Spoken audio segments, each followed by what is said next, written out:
I call this the Rick Springfield experience. So I had Rick come to Paso Robles and play some gigs, and I had to drive with him in a car, and it was so odd. And I think I chased the guy away because I'm talking to him, yeah, and he's like, and it was a weird experience, but I love Rick Springfield, and I didn't know he played bass and guitar on Jesse's Girl. Yeah, I did all the guitars and the bass on that, and I've done everything for you, that song as well. Wow. Yeah, those two songs. Because some people would think it was Tim Pierce, but it's you doing it. See, I didn't realize that. Just doing the homework on that stuff. Yeah. Is there any tracks, any songs that nobody knows about, like you played on, and you didn't get credit on? If you're not allowed to talk, just say plead the fifth. No. There is. I played on Kenny Loggins' "Don't Fight It."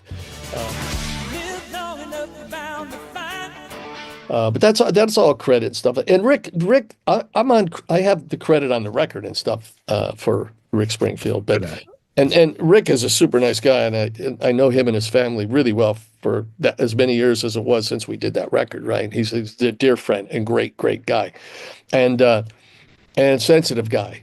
And we were doing a charity thing at the Our Lady of Malibu, where our children, his children and mine, were going to school, and he was playing. I'd play a couple of the events, and then he would do it. So he came to me, and he was at the table before he went to play. He goes, I just want to tell you, I'm really sorry that I didn't have you play the solo and the guitars on the video, because he played it. He goes, I feel so bad about that. And in tears, I says, Rick, it's your record. It's totally okay. I don't care. I'm just happy it worked out. I'm happy it was a great song. It was a great moment. I enjoyed playing it. We had a blast doing it. I said, that doesn't bother me at all. I don't care. Not at all. That's nice. A great album. Sweet. Yeah, great record. It's like the David Bowie with Let's Dance. Absolutely. That time of music, that time of music, when you were crossing over from 79 to 1980 and on, there was such great music coming out of that era. Would you guys, all that era, the J. Giles Band, there was so much great music. What happened to music today? I got to ask you. Am I just out of touch? Well, you get.